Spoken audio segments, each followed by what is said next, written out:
Hey, Eileen, welcome to Bombshell Radio. I'm so excited to have you here. You know, you're one of my absolute favorite people. So inspiring in every way, just doing so many things well. So I'm so pumped for you to be here and talk to the listeners and really just give them a little bit of your backstory, how you became such a bombshell. You're just killing it in so many ways. And I know I have a really inspiring story and some really inspiring stuff you're working on now. So let's just kind of jump in the back end. I've already read your bio to the listeners, so they're a little bit familiar, but kind of take us back to where this whole thing started. So I know you've got an incredible story behind what led you to want to start a blog and kind of where you were in your life, the kind of sense of lostness and everything. So you tell it way better than I do. So where did this begin?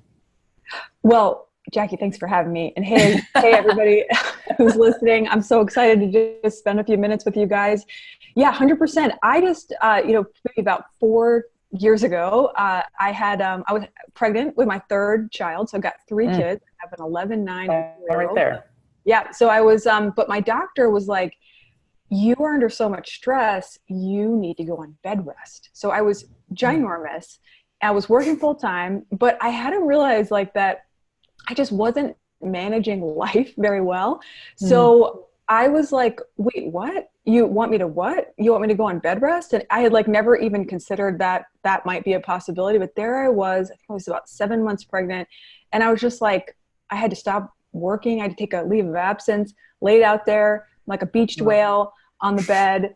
And I'm just like, what? Where did I go wrong?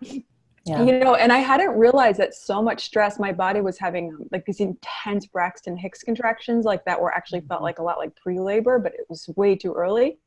And it just like I didn't understand why it was happening, but looking back, I think that I just wasn't in the right place doing exactly what I should be doing. And because of that, it was adding enormous physical and emotional stress to me. But it didn't make sense to my mind because I was a pastor. I was like, I love the ministry. I love my job. But it just something fell off and I couldn't figure out. And so there I was laid out on bed rest. And that's when I was like, what do I do now? What's my next move? So that was kind of the beginning of the journey. Yeah. And then you said that God, you felt him almost like speak to you, right? Like start a blog. And you were like, you must be joking. The last thing I need right now is one more thing to do. That's exactly right. Yeah, that's exactly right. I was like, Lord, what should I do? And I felt like the Lord was like, start a blog. And I was like, I'm sorry, maybe you've got the wrong person. Like, I can't even really sit up, Lord. You know, like I can't, I was just so confused, but I still felt it so strong that it almost felt like I was going to be disobedient if I didn't do it. But it didn't make any sense. I'm like, you know, this is the last thing I kind of need to add. My doctor said, no more stress, Lord. Now you're telling me to launch like a blog. So it was super confusing to me. But I just kind of took a baby step right there when I was on bed rest. Wow. What'd you do? I think what I did was my very first thing I think was I bought a domain name. So I was like, I don't really know. I didn't know how to get started. I really legit didn't. I didn't really 100% know what a blog was. So I got a domain name. And then what I figured out was I bought like a template on WordPress and I published my first post. I think it was like 500 words. Not that long. Then I figured out that you could email people. So I had like 5 friends. I think I put them all on the email list and I sent them my blog post. And it was, but it was so exhilarating because I was, number one, why it was so exhilarating was I felt like I was being obedient to what God was asking me to do. And that produced such a high. And I still get that high today, but that feeling of being obedient, it didn't really, I was super nervous about what people were going to think, 100%. I think I was shaking when I clicked publish. Yeah. But the feeling like on the other side of that, you know, I remember thinking, I don't even really care what people think about this because I feel so great doing what I felt the Holy Spirit was telling me to do. Yeah, that's awesome. So I imagine in ministry, you saw a ton of women that were in a really similar place, like super burnt out, doing everything they're supposed to do. It makes so much sense on paper, but just not really feeling that sense of fulfillment and traction, like doing everything that you feel God's calling you to do. Be a good mom, be a good spouse, et cetera, et cetera. And there's just like this pit kind of lack of satisfaction. And then we feel guilty about it, right? You know, and beat ourselves up. And then we kind of take it out a little bit, whether we want to or not, on our kids, on our husband. So do you have just experience with women like that? I'm imagining that it's, I mean, I've seen it everywhere. So I'm sure as a pastor, you saw even more.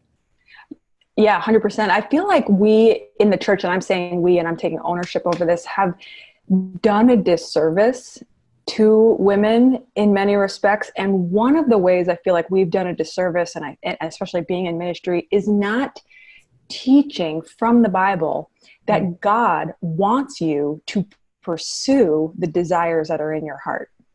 I feel there's a strong anti-biblical message that you should be serving everyone else and pimping out all your free time and don't take care of yourself because we need to put others above ourselves. But the scripture actually says we need to love others as we love ourselves. So only to the degree that we can like effectively love others as if we've been like loving ourselves. And I get so fired up about this, but Jesus said 3 times in the Gospels to different people, what is it you want? Like his number one question to people right before they got a miracle was identify, clarify your desires because I want to give you what you want. And I think we do not hover and pause and allow people to meditate long enough. What are the desires God has already placed in your heart that he would like to fulfill? The scripture says that if we would delight ourselves in the Lord, he would give us the desires of our heart. Many times I thought that meant like, if I really do a great job being a Christian, God will maybe give me what I want when it aligns with his will. But actually what that means is delight yourself in the Lord, meaning give yourself over to God, and he's actually going to give you inside your heart his desires. So inside your heart right now, your desire to make an impact, your desire for more, your desire to make a contribution, to make money, to be successful, all of those different things, including the unique desires that we all have been placed there by God. And we need to honor God by honoring our desires. And I had never heard that message. And I think that's why I was stressed out and a huge beached whale wondering what I was supposed to do with my life because I didn't know that. Totally. Oh my gosh, I couldn't agree more. So where did you hear that message? Like, how did that shift happen? Where did you get this idea of like, you know, I think I've heard it wrong? And then what was the before and after? Like, what was life like? 100%. Yeah. When I was on bed rest, I heard that message. So what I did is I started, like, I had time. Like that was the one thing that bed rest did for me, that I've been running around, not ever asking myself, what is it I want? So now I'm on bed rest and I've got some time, and I was doing research online. And that was when I came across somebody who was teaching something called an online course. I had never heard of an online course, literally didn't even know what it was. I was like, this sounds fantastic. I can like learn while I'm laid out in bed. This is great. So in that course was where I first heard that information. Wow. And it was so, I can't describe to you how revolutionary that was for me, because my mindset had been so pre-programmed to put like everybody else first, and like almost, I mean, in some ways I think like run myself down thinking I was being spiritual, and really saying, whoa, like that is not at all what God's asking for. And then I just kind of started deep diving, started learning a ton about like Hebraic culture and actually what the Bible teaches about self-care. So that was the very first part of my beginning of that journey. And so what I did is I just started writing about what I was learning in regards to biblical self-care. And that was what my first blog posts were about. Boom. And I imagine that the difference was just remarkable. So what did your husband think? I mean, did he mention like, oh my gosh, you're different, your kids, like what was the shift in your family as you shifted? In a lot of ways, it felt like I was like having an awakening. because it was like I felt like I was pivoting out of one whole season of my life into like this. It was like somebody pulled back the curtain, and I was like, I saw the potential of the world and all the things that I could do, and that like God wanted me to actually love my life.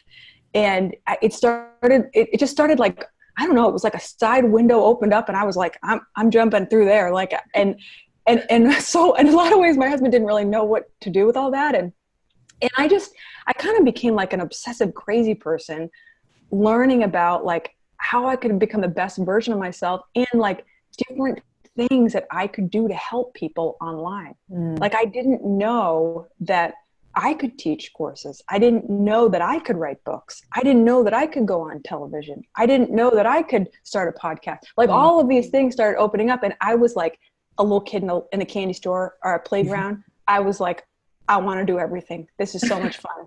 You know? So I think my husband didn't really know what to do, but now that like we do this full time and we make our income this way now, he's like all on board. But in the beginning, yeah, he was like, what is going on? That's awesome. Yeah. So you now have brought this into how you teach your kids. I know you homeschool, and you've just got this whole concept of like, look, you don't have to, go to school, study subjects you hate, and then get a job just to make money that you detest. Like, there's a different way that you can live, and maybe even that you're being called to live, but it looks a little outside of what some people are just stuck in. So how did you kind of introduce that into the homeschooling that you do? How have you kind of taught your children this concept of their lives? Yeah, when somebody first told me about homeschooling, I was super like, no way, I will never do that. And even now when people hear that I homeschool, I have to clarify that the way I homeschool is very unusual. And it's non-traditional. Even the way I do homeschool is non-traditional. So my kids were in private school. They loved it. It was super, super great. But once I started studying business and like the entrepreneurial lifestyle, I started looking at life differently. And one of the ways I started looking at life differently was I started to place more value upon time than I started placing it on money. Because time is the stuff that life is made out of. Money is replenishable. Time is not replenishable. So I only have so much time on the planet and so much time with my kids. So I was noticing and calculating, I did a time study, how much time it took me just to get my kids ready for school in the morning, how much time it took me to drive my kids to school. Then I started studying like all the wasted time. No offense to any teachers listening to this, you probably don't do this, but there are a lot of teachers who waste significant amounts of time. I think I studied that it's up to 3 hours a day that kids are just lining up in school, lining up to move from this class to this class. So I started like reevaluating, and I was like, well, okay, I don't really know if I could homeschool, but like maybe I could try it and, save my own sanity. To be honest, it was very selfish. I hated getting my kids ready in the morning. I legit anyway, I just started evaluating it. And what I discovered was I could do way more with my kids in a shorter amount of time, and then allow them plenty of time to delve into their dreams, their talents, and their desires, and invest time like that. Plus, I could train them in how to make money as an entrepreneur at a young age. So I started evaluating all that. Then, just to drive those of you over the edge with just how crazy this all is, then I learned that you could actually get your bachelor's degree inside high school. So now my kids are on track to get their college degree inside high school, and not, because we had an investor come over and they were like, okay, I think it's going to be about like $300,000 to send your kids, to private college. And we were like, okay. And we actually had the money to do that, but we looked at that money and we were like, what if we could do this differently? What if it didn't have to look like that? And we could put that money toward investing into their businesses. So it's just some food for thought if you're out there, that there are ways to do homeschool that are so fun and your kids love it. My kids are like, I would never go to school. They think it's just like, why would you do that? Like, why would you waste all that time? Like you know what I mean? Like my son's he's already launched courses. He's already making money. He's checking his PayPal balance every day. So it's super fun. Yeah. I love it. So that was my next question, but basically you've already answered, is they love it essentially. Like this is like, they're digging it. This is the bomb.com for them. Okay. That's super cool. No, I mean, like it's very relaxed. We really believe in like this harmonious, peaceful family culture. Like they're all right and doing school back there, like just on their own. They have a little list they go through, you know, and then we have a little power meeting every day, a 15-minute power meeting with me. And we just kind of go through like some different things they did. And then we talk about their dreams every day. You know, like we go through books together, and then we make progress every day. Because think about it, like what if you and I started when we were kids? Dude, don't depress me. No, I know. But I mean, you and I went to a traditional college experience. I mean, just the whole thing. Like, just think about it for a second. Like, what if you just like opted out of the system and started building your dream business when you were like, I don't know, 10, 11? Like, it's just, it's the best. I mean, I take Harry right now. He's the most interested in entrepreneur, that lifestyle right now. So we travel, like we go to business conferences. We were just in Dallas, like we were in Miami. Like I'm taking my daughter on a business cruise in January. Like it's the best. So that's awesome. Yeah. I love it. I think that's so cool. And I think it's so, because, you know, I try to tell younger people that, younger as in even just early 20s. Yeah. And it's so hard for them to process outside of the norm. You know, it's just like, but what if, you know, I have to. And it's like, dude, you just need money. No. Food, you know, and you're good. So. Okay. So, I mean, we pay what, $150,000, $200,000 private college to graduate, to make a job that makes you what, $60K a year, plus you have student debt. Good job. Yeah. So you pay all this money to make $60K a year. Yeah. Like you could make that easy if you just created your own business and work from home, and then don't even pay the 200 whatever for student loans. Like it doesn't even really make sense. Yeah. So say there's a woman who loves this idea, has no idea where to start though. You know, she's got various interests. She doesn't know which one she could possibly monetize or how. Like, what would be her first couple steps to kind of sorting through her interests and dreams and getting something out there, even if it's just to test it? Really good. I challenge women that I coach. I say, listen, you are an expert in something. It may not be super apparent to you, but you know, they say that you need 10,000 hours. Malcolm Gladwell said you need 10,000 hours to be an expert. So there is something you have done in your life for 10,000 hours. Even if it's just you being you with your cute personality, like you're an expert, and that's just you being you, but there's something else that probably you are an expert in, but you never have thought about it. You never thought of yourself like an expert. But if you put that teacher hat on or that expert hat on, chances are you know way more than the next person, and that person would gladly exchange money to learn what you've learned in a shorter amount of time. Yeah.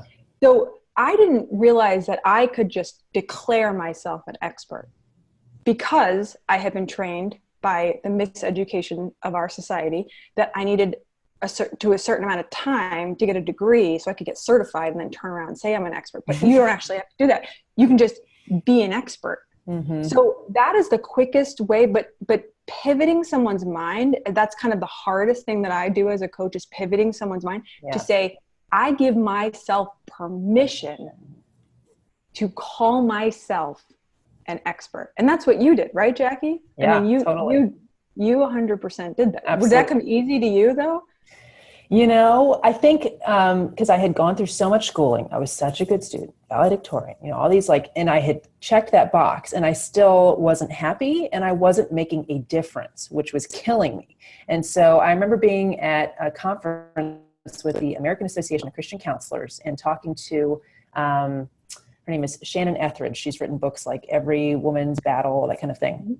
Really well-known author. And I was telling her, I want to become a counselor and help women, you know, in intimacy and body image, that kind of stuff. And she said, don't become a counselor. You'll spend your whole time, you know, accumulating hours. There's all this liability around teaching the Bible. You want to be a coach. You just want to change lives. And I thought, boom, you know, and I love counselors. I've got counseling training. I've got counseling friends for sure. But my feeling is what I'm looking for in someone who's going to teach me is results. I don't care if they didn't finish high school. You know, I want them to be whatever it is, fit, happy marriage, you know, great business, etc., great kids. I don't want 15 degrees and 15 divorces. You know, I want to see results in her life of what I'm looking to create. So to me, that was what helped me make that switch to like, you know what? Being an expert just means you're halfway decent, because so many people out there teaching with degrees like can't even handle it themselves, you know? So that was huge. But I think you had a massive word there, and it's been a real big theme with the women I work with and just I see in society, and that's this idea of permission. And it really goes back to that concept of self-care too, is like giving yourself permission to say, yes, I actually do need to shower. I matter. I need enough sleep. You know, I'm going to take care of myself. And that is a godly thing to do. It's so difficult for women for some reason, and in the business arena too. So I have a bit of a selfish question for you here. As a woman is kind of trying to put her dreams and desires out there, give herself permission to pursue a calling, you know, or even just like take better care of herself. Let's say her first sense is like, you know what, I'm just going to get my health game in gear. Wow. Yeah. Like, we're just starting with basics here. I matter. I'm going to work out several times a week. When you have young children, and you know how it is, like you can't even go to the bathroom without feeds, right? Like literally, you're just like, 100%. Could I please, the door closed. How do you, like logistically, a little more practically, how do you actually orchestrate your day to make that happen? Or even, you know, some increments of it? Yeah. Okay. This is such a good question. So you're awesome, Jackie, for even asking that. I really believe like before you have a platform, before you like are making money, like taking care of yourself is like number one. So like a few power sniper tactics I can give you of younger moms out there. Number one, you need at least 20 minutes where you can exercise. Now that word is like a loaded word. So like some people, like when they say exercise, like they have visions of like, I don't know, like lifting power weights, HIIT exercises, like intense. What I'm talking about is can you walk outside for 20 minutes? Or what I did, I would have my husband watch my kids. I only had, I think, a half an hour. And it was, I think I could still remember it. It was at 10 a.m., 10 to 10:30. It was when like I had two kids napping at the same time. And I just had to make a decision, like I need to do this. And I decided I wanted to lose weight because I was overweight. I was 60 pounds overweight. For those of you who know my story, I needed to lose weight. I wanted to lose weight. But what I realized is it was more about my mental health. The exercise, the blood flow going to my brain gives me mental health. And so I took 20 minutes out of the 30 minutes to go on an elliptical machine that was in our freezing cold garage. But to this day, practices like that have carried me through motherhood. Now I'm walking 20 minutes in the morning. I read it's the number one thing entrepreneurs should do to get their mind, like to get oxygen flowing to their brain early in the morning.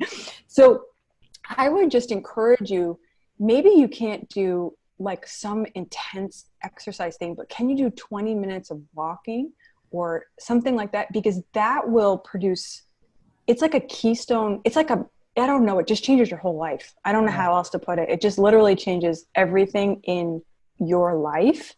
So some gyms have childcare.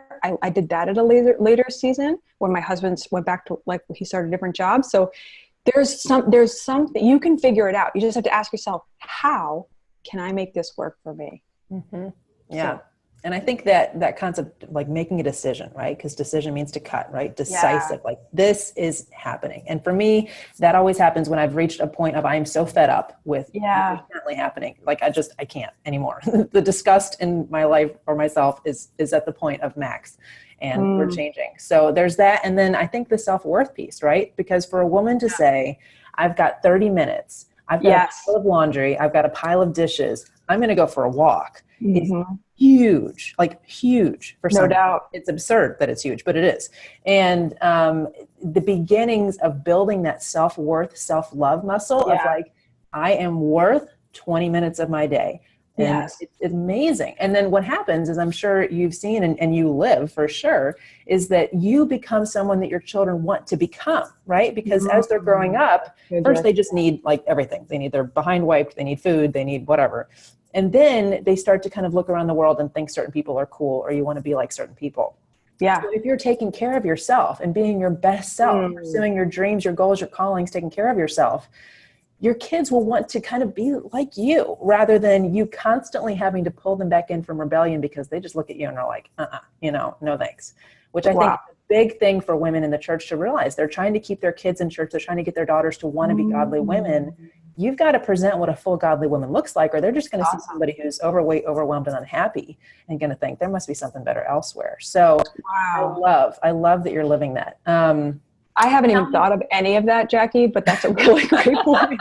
Yeah. I mean, I adore my mom and I wanted to be like her in so many ways, but we're always looking for women, really, as women, to model. Yeah. And so if we're being that woman for our children, keeping them, under control isn't a term that I love, but just, in the circle of faith, in this lifestyle that we want to impart to them, is so much easier because we're representing how awesome it is. Yeah. That's like, my life sucks and you should be a Christian too,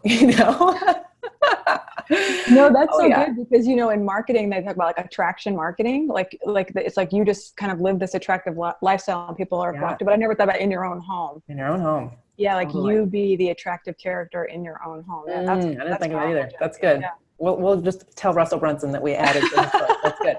All right. So switching a little bit to the entrepreneur concept, how did you give yourself permission, because I think that is the same word to be used here, to continually shift what you were doing to follow what God was calling you to? Because I know when we start businesses, we feel kind of an obligation to stay with what we started with sometimes, and I think that can be one of the things that women are afraid of when they start a business, of like, well, what should my brand name of all brand names forever always be? Or single ever domain name, and it's terrifying. Or what is the product or the service or the area? And so to keep pivoting, so you're constantly honing in on that path God's calling you to. I know I had to do this, and it's kind of like, hey guys, guess what? We're talking about this now. So how did you do that? Oh my gosh.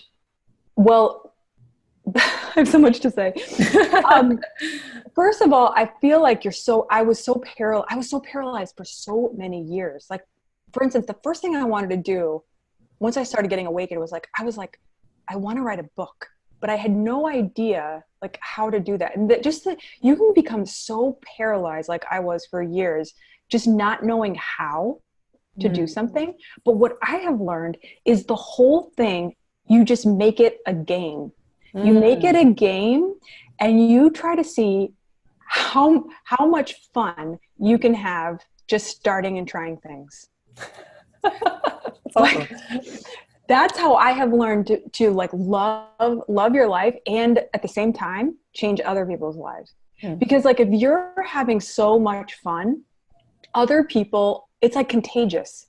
Other people start to get. So anyway, I started off teaching about health. I had a lot of eating disorders growing up. So I wrote about that first. And I was like, okay, that's really awesome. I helped a ton of people. I made a program. They all came through it. And then I was like, you know what? I want to talk about depression now. So I wrote another book about how I struggle with depression called The Pivot Plan.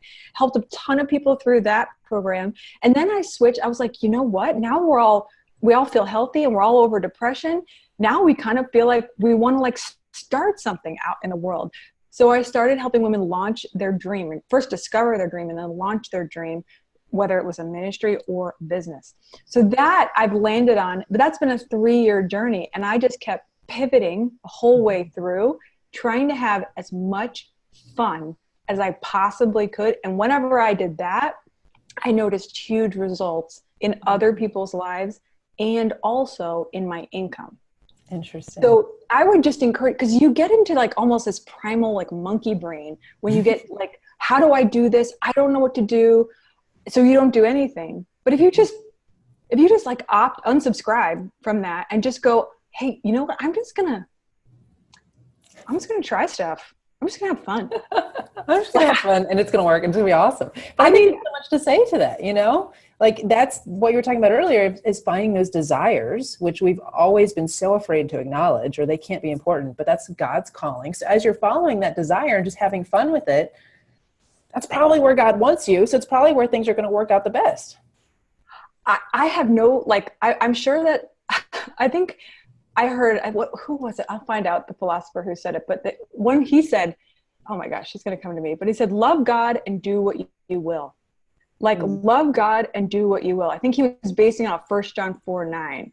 But, and I'll see if I can find the scripture and send it out or something to you. But it is like, love God and like, just do what you feel like God is telling you to do, and just enjoy it, you know? Yeah. And I feel like there's so much freedom in that.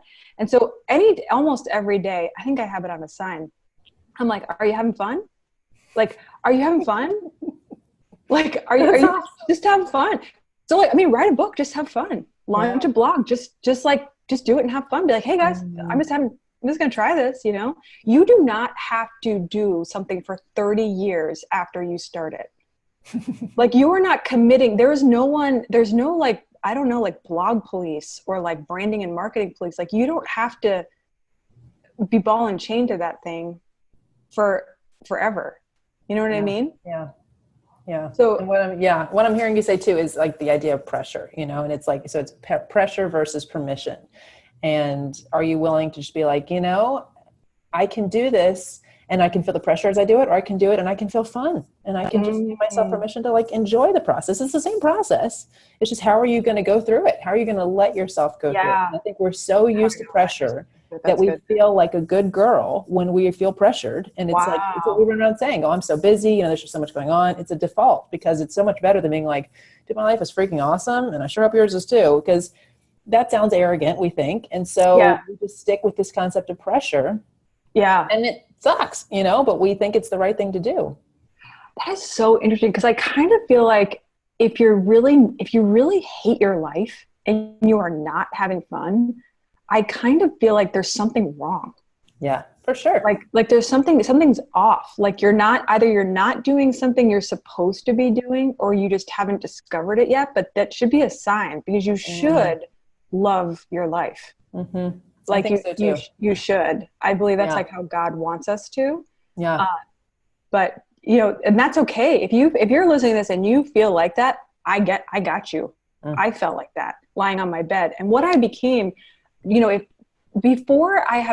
studied this, before you really want to put your expert hat on, if you're feeling super like disillusioned and you really don't know what you are an expert in, is you just become a researcher and become a reporter and start to like investigate, what could I do? What could I possibly even want to do? And just research it. Because like, if you're going to find it. You know what I mean? Yeah. Seek and you will find. Like, just research. What do you think you want to do?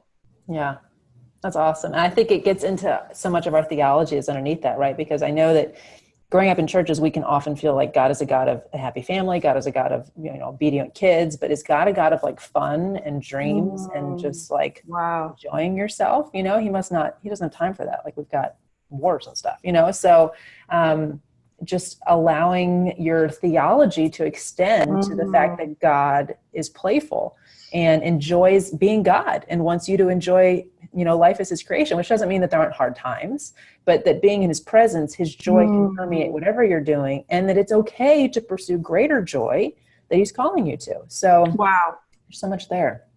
No, that's so good. I think, you know, in the blessing of it, like, the Lord lift up his face and shine upon you, you know that, I think in Ecclesiastes, I actually read where it came from was the Hebrew picture of a father picking up a child, like lifting him up like this, that may the Lord's face shine upon you. Wow. Is a father lifting up his child, like with like crazy excitement and love to his child. Yep.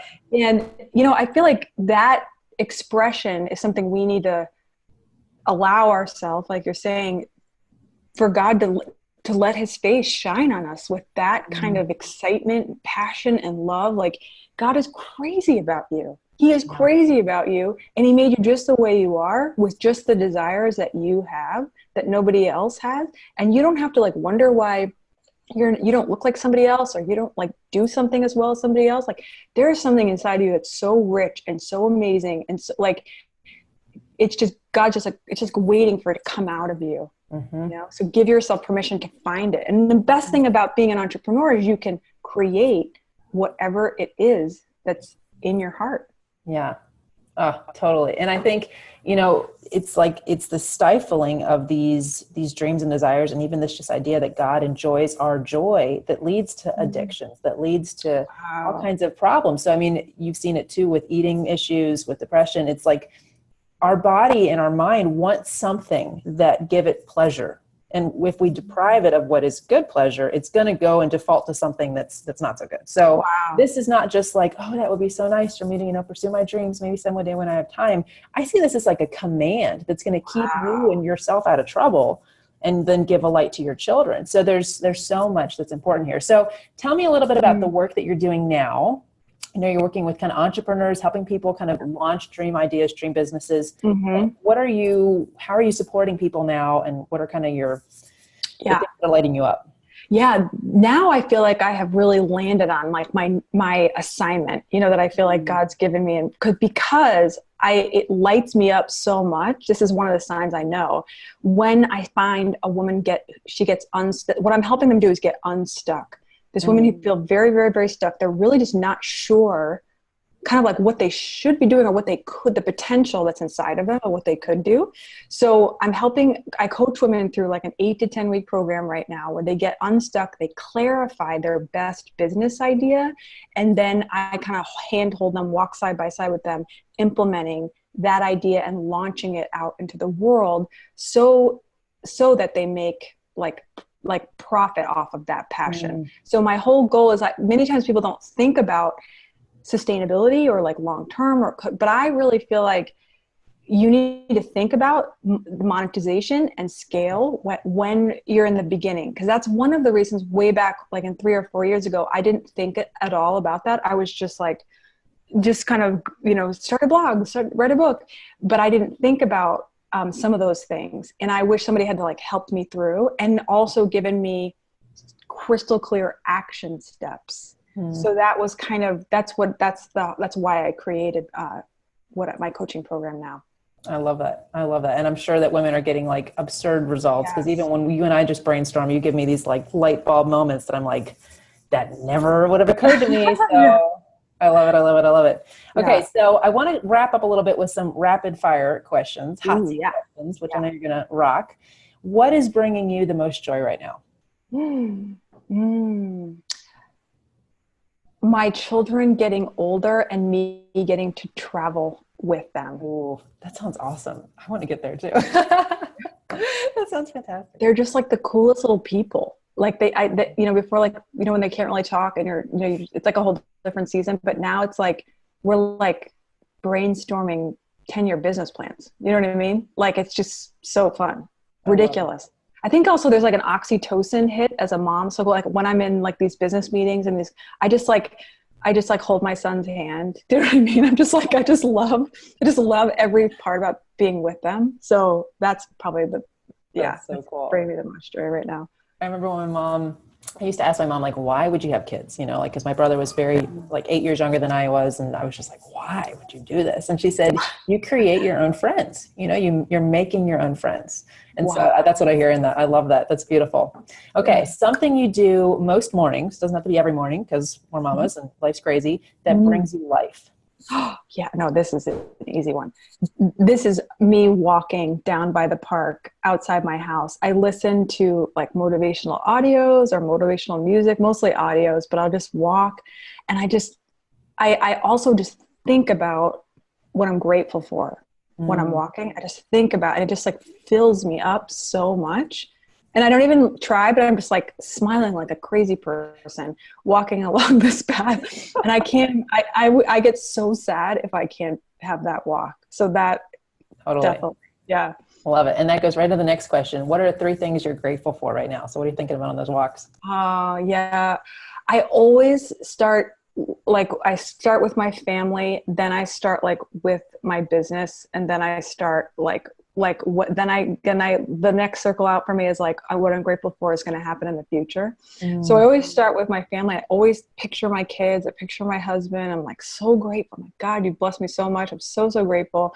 And then I'll kind of think about the people I get to serve in my business. I'll think about my clients, my customers, like people that I've like impacted and changed their life, change their life, and then the wider circle for me is then I start to think about the future and all the things I know I'm going to do that I'm so grateful for. Like, and I feel it in my body, in my mind. This is something I practice, which I believe in, like meditation, godly meditation.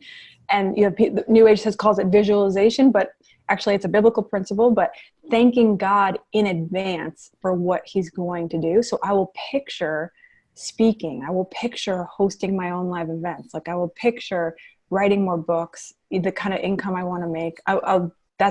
So I'll just, did that answer your question? Yes, totally. And I love that concept of the kind of the three rings outward, because sometimes it's like, well, kind of fumbling, but beginning with the family and then kind of moving out. Yeah. That's beautiful. Okay. Favorite recent book or audio? You have an audio book you prefer? Ooh, okay. I am reading a book called You Squared right now. It's a super short book on Amazon, just kind of like about the power of like identifying you times two. So that's a really great book. Super short read. Audio books. Oh yeah, I'm reading the audio on Audible. I'm listening to The Hero's Two Journeys. So this is about the power of storytelling. I'm really trying to become a better storyteller. I think it's the most powerful way to teach. It's how Jesus taught. So The Hero's True Journey by Michael Haig on Audible. Okay, cool. Okay. And one way women can honor themselves more. So if you were to tell women, look, step one.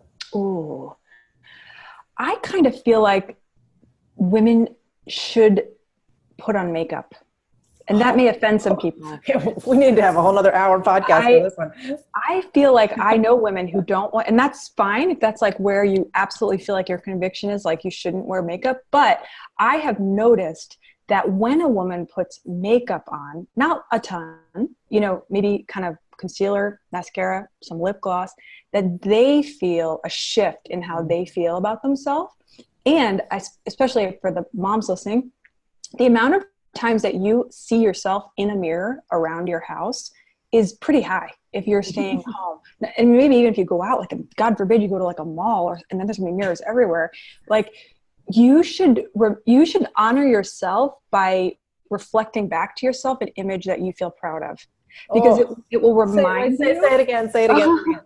You should reflect back to yourself an image that you're proud of, because you are looking at yourself. And drawing conclusions about yourself.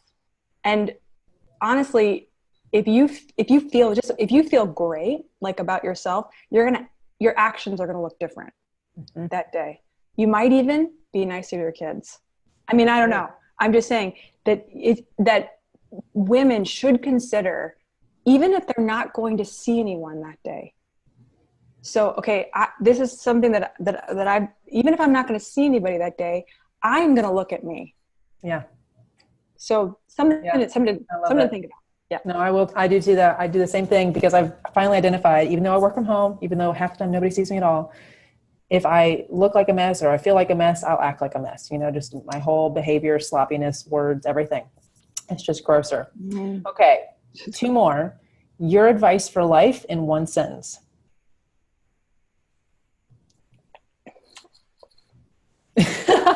No pressure. Eileen.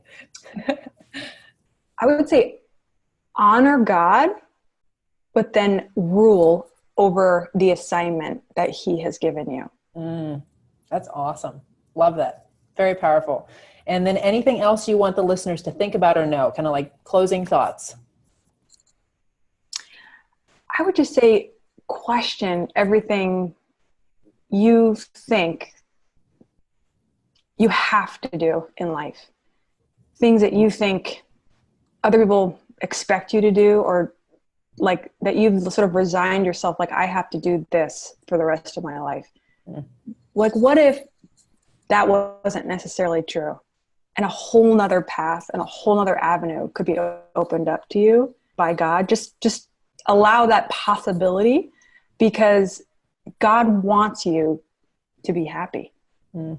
He wants you to be happy. So just consider, maybe there are some things that other people have put pressure or expectation on you that may not be exactly what God wants for you.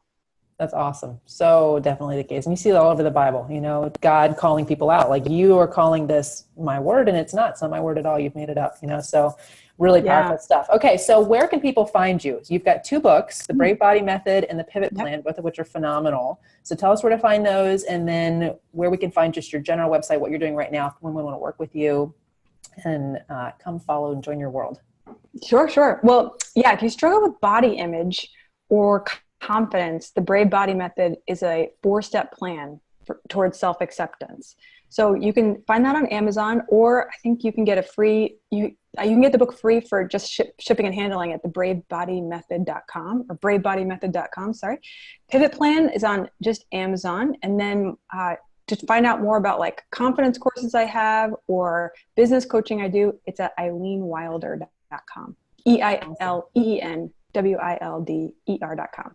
Yes. Cool. Hence the course Wild and Free, which I think is so cool. Super cool. Well, thank you so much for being here. It fires me up to talk to you. And so I know that's going to be so inspiring to so many women.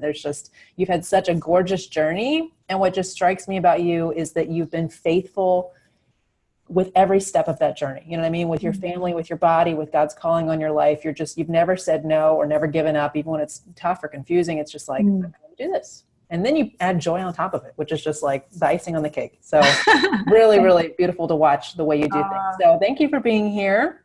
Thanks, Jackie. Thanks for having me. I love you so much. This is so fun. Good. Thank you. And business bestie also. So all right. Thank you, Eileen. And ladies, if you want to see what she's up to, you have to go check out what she's doing. I mean, there's so much good wisdom in there. It's biblical, it's practical, and it's so like funny. I mean, just listen to her talk. It's funny and inspiring and encouraging. You're going to love it. So eileenwilder.com and all the books. Excited. Woohoo. Thanks, my dear. I'll talk to you soon. Bye.